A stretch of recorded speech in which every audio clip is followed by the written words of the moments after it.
माकपा समर्थित 12 जुलाई कमेटी की ओर से मंगलवार को 5 सूत्री मांगों को लेकर कर्मचारियों शिक्षकों द्वारा राष्ट्रीय राजमार्ग 60 पर राज्य सरकार के खिलाफ धिक्कार सभा आयोजित की गई।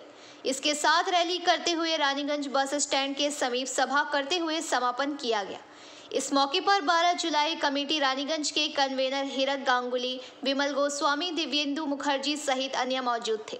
इस बारे में हीरक गांगुली ने कहा कि उनको संगठन की तरफ से 17 फरवरी से 10 मार्च तक पूरे प्रदेश में रैली निकाली गई थी। 10 मार्च को जादवपुर में एक बहुत बड़ा सभा का आयोजन किया गया था, जिसमें यह फैसला हुआ था कि 14 मार्च को 12 जुलाई कमेटी और राज्य सरकार कर्मचारी, शिक्षक और श्रमिकों को लेकर बनाए गए संयुक्त मंच द्वारा नवान्नो अभियान किया जाएगा। उन्होंने कहा कि उनको पूरी उम्मीद है कि उस सेंस के अभियान में राज्य सरकार को एक बहुत बड़ा जोरदार संदेश दिया जा सकेगा, जिससे वह अपने जन विरोधी नीतियों को बदलने पर मजबूर होगी। उन्होंने कहा कि गुरुवार को 29 संगठन इस अभियान में सम्मिलित होगी। उन्होंने मांग की कि केंद्र सरकार द्वारा जो नई राष्ट्रीय शिक्षा नीति बनाई गई है उसको रद्द करना होगा। कृषि कानून को भी उन्हें रद्द करने की मांग की। उन्होंने कहा कि इस कानून से देश की आम जनता को भारी नुकसान पहुंचेगा और यह कानून सिर्फ कुछ कॉरपोरेट घरानों को फायदा पहुंचाने के लिए बनाए जा रहे हैं। इसके साथ ही उन्होंने समान कार्य के लिए समान वेतन के देने की मांग की। उन्होंने बताया कि आज राज्य सरकार के विभिन्न दफ्तरों में अस्थायी श्रमिक द्वारा काम कराया जा रहा है। रानीगंज के बीडीओ कार्यालय में ही सिर्फ 3 स्थायी कर्मचारी हैं, बाकी सभी अस्थायी कर्मचारी हैं, जिनसे काम स्थायी कर्मचारी जैसा लिया जा रहा है, लेकिन उनका वेतन उनसे कम दिया जा रहा है। बांग्ला করলে দাঁড়ায় যে সত্য, এটা শুধু স্ফুলিঙ্গ নয়, সত্য নিজে একটা বিস্ফোরণ।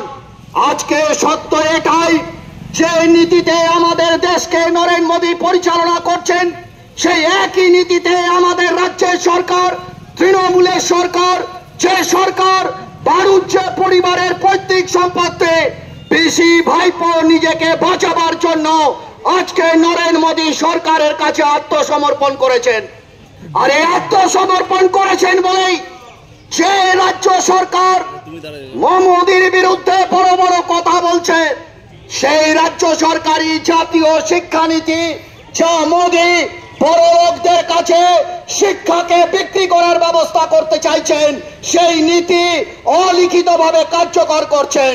৮,৫০০ কমিটির পক্ষ থেকে আমরা পুরনো বাস স্ট্যান্ড থেকে এই রেল স্টেশন পর্যন্ত আমরা পদযাত্রা এবং পথসভা করি।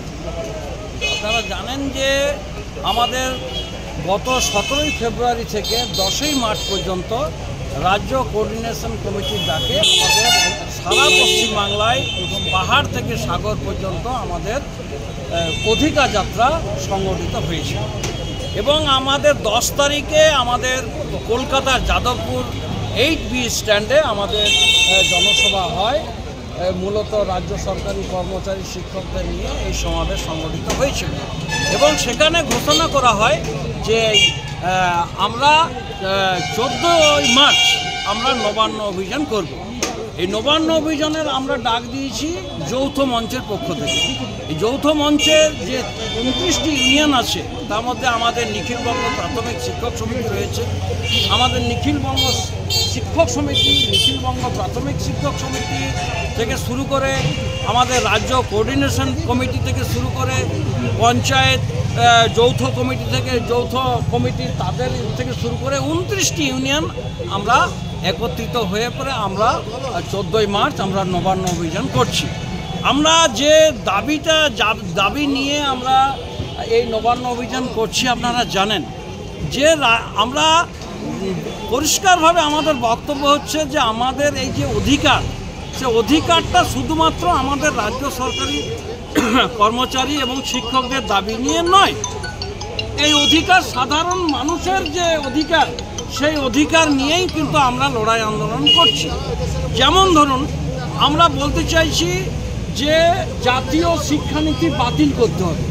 কারণ কি, জাতীয় শিক্ষানীতি থেকে শুরু করে শ্রমিক যে কৃষি আইন থেকে শুরু করে কেন্দ্রীয় সরকার এবং রাজ্য সরকার এমন নীতি নিয়ে চলেছে যেটা হচ্ছে কর্পোরেটদের হাতকে শক্ত করছে।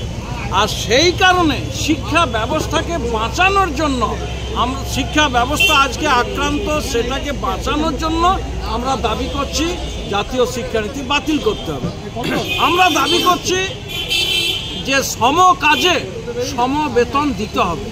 আজকে আমরা দেখছি যে অস্থায়ী কর্মচারী যারা আছে, আপনারা জানেন, আপনারা মিডিয়ার লোক, আপনারা জানেন যে রাজ্য সরকারের বিভিন্ন দপ্তর সেখানে পূর্ণ মানে পার্মানেন্ট কর্মী সংখ্যা অত্যন্ত কম।